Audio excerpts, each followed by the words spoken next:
नमस्कार, मैं रोशन हूँ। और जो ओपीएस को लेकर बहुत ज़बरदस्त डिमांड है और दिल्ली में भी अभी हमने देखा कि लाल किला जो रामलीला मैदान है, उसमें कम से कम 25,000 केंद्र और राज्यों के सरकारों के कर्मचारी दिल्ली में आए थे और वो ओपीएस यानी पुरानी पेंशन योजना को लागू करने की मांग कर रहे हैं। उसी को लेकर आपके लिए एक खुशखबरी है कि केंद्र सरकार और बहुत सारे राज्य पुरानी पेंशन स्कीम को लागू करने के लिए तैयार हो गए, लेकिन वर्तमान फॉर्म में नहीं। यानी जो पुरानी पेंशन स्कीम थी कि जब आप रिटायर होते हैं उसके 50% आपको पेंशन मिलती है और उसमें डीए जुड़ता है, तो उसके लिए सेंट्रल गवर्नमेंट और स्टेट गवर्नमेंट दोनों तैयार हैं। कुछ तो तैयार हैं, जैसे छत्तीसगढ़ हुआ, राजस्थान, मध्य प्रदेश, हिमाचल प्रदेश। मध्य प्रदेश ने अभी तय नहीं किया, और आपके पंजाब सरकार इन्होंने और तेलंगाना इन्होंने लागू कर दिया है ओपीएस। लेकिन अब इनके सामने समस्या खड़ी होगी कि वो जो एनपीएस का पैसा है वो कहाँ जाएगा, क्योंकि सेंट्रल गवर्नमेंट के पास एनपीए का फंड है एनपीएस का, वो एनपीएस इनको लौटाने देंगे। और जो बर्डन बढ़ेगा उसको कैसे वो पूरा करेंगे, क्योंकि पुरानी पेंशन स्कीम से बर्डन बढ़ रहा है। तो अभी जो केंद्र सरकार ने एक कमेटी बिठाई थी फाइनेंस सेक्रेटरी के चेयरमैनशिप में कि आप तय करो कि एनपीएस में कैसे सुधार किया जाए और ओपीएस की क्या संभावना है।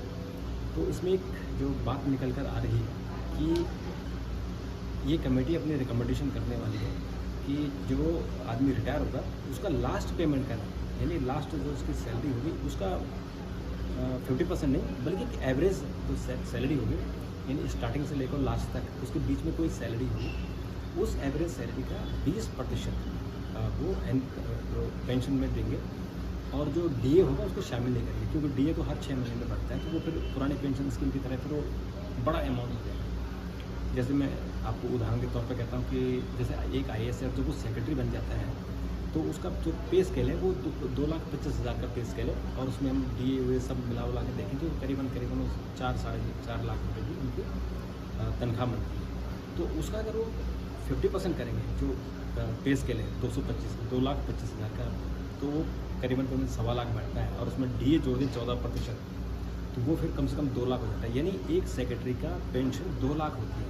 यानी बहुत सारे सेक्टर में तो 2 लाख तनख्वाह भी नहीं होती, उसकी पेंशन होती है। इसी तरह से अगर हम सेंट्रल गवर्नमेंट में जो डायरेक्टर लेवल में है उनकी भी 1 लाख रुपये तक पेंशन होता है।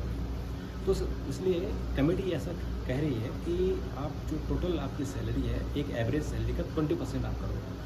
मान लीजिए कि सेक्रेटरी है, हम मान 2,25,000 उसकी बेसिक है, उसका 20% हम कर दें तो करीबन वो आपके करीबन 70-75 हज़ार रुपये बैठती है। तो 70-75 हज़ार मुझे लगता है कि रिटायर आदमी के लिए काफ़ी है। उसमें डीए नहीं मिलेगा। कुछ लोग कह रहे हैं कि उसमें 14% डीए डाल दें, तो 14% डालेंगे तो फिर अमाउंट वो बढ़ जाएगा, लेकिन वो फाइनल नहीं है। अभी उसमें डेलिब्रेशन चल रही है, स्टेट्स से बात की जा रही है। और जिन स्टेट्स ने लागू किए हैं, जैसे उसमें राजस्थान है, छत्तीसगढ़ है, तेलंगाना है, पंजाब है और हिमाचल प्रदेश है, वहाँ अब उनको तनख्वाह देने के लिए पैसा नहीं है, क्योंकि उनका लोड बढ़ गया है। तो उसको कैसे सामंजस्य करेंगे कि लोड भी ना बढ़े, तो उसका सेंट्रल गवर्नमेंट बहुत अच्छा तरीका निकाल रही है। क्योंकि एनपीएस में एक प्रॉब्लम होती है कि वो मार्केट इन्वेस्ट करती है, और मार्केट से जो रिटर्न आता है तो रिटर्न डिपेंड करता है, वो कभी 9% भी आ सकता है, 6 भी आ सकता है, 7 भी आ सकता है। तो जितना परसेंटेज आएगा तो ले देकर 20-25 हज़ार रुपये ही पेंशन मिलती है।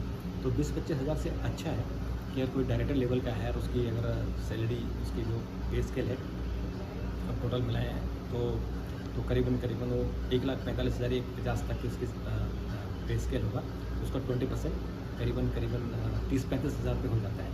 तो 30-35 हज़ार रुपये उसकी पेंशन हो जाएगी। अगर सरकार ने तय किया कि 14% उसमें डीए मिलेगी तो 50 हज़ार हो जाएगी। तो मुझे लगता है कि रिटायर आदमी के लिए अपना जेब चलाने के लिए ये राशि कम नहीं है, और उससे सरकार पर भी बोझ नहीं पड़ेगा, टैक्स पेयर पर टैक्स नहीं बढ़ेगा, और सरकारी कर्मचारी भी। हालांकि जो आने वाला समय है वो तो आसान नहीं रहा, क्योंकि आने वाले समय में सरकारी कर्मचारी की संख्या कम हो जाएगी। अभी जो कॉम्पिटिटिव एग्ज़ाम्स के जरिए आ रहे हैं उनको ही सरकारी नौकरी मिली, बाकी सब लोग कॉन्ट्रैक्ट पर आ रहे हैं। जो सेंट्रल गवर्नमेंट में एमटीएस है, या जो डाटा ऑपरेटर हैं, जो पीए का काम करते हैं, तमाम जगह आप देखिए कि लोग कॉन्ट्रैक्ट पर नौकरी करा रहे हैं, और वो भी बहुत कम सैलरी, 10,000, 15,000, 20,000। और जो एक नई फ़ौज सरकार तैयार कर रही है, उसको बोलते हैं यंग प्रोफेशनल। तो यंग प्रोफेशनल की एक नई फौज तैयार कर दी है सरकार ने कि उनको 3 साल की नौकरी देते हैं। 3 साल में उनको किसी को 60,000 दे रहे हैं, किसी को 70,000 दे रहे हैं और 3 साल बाद उनको नमस्ते कर दिया जाता है, क्योंकि उनकी वो उसके कॉन्ट्रैक्ट ही में यही लिखा होता है कि 3 साल से ज़्यादा हम उसको नहीं बढ़ाएंगे, क्योंकि नाम ही उनका यंग प्रोफेशनल है। यानी अगर उसको बढ़ाएंगे तो उसकी उम्र बढ़ जाएगी, यानी फिर वो बूढ़ा हो जाएगा। तो फिर अच्छा है यंग प्रोफेशनल को अगर कोई 25 साल में 20 साल में नौकरी पाता है तो 3 साल के, फिर 3 साल के बाद अगर कोई छोटी उम्र का है तो एक और एक्सटेंशन मिल जाता है, यानी 2 बार 6 साल। और अगर आपकी ज़्यादा उम्र है तो फिर कम।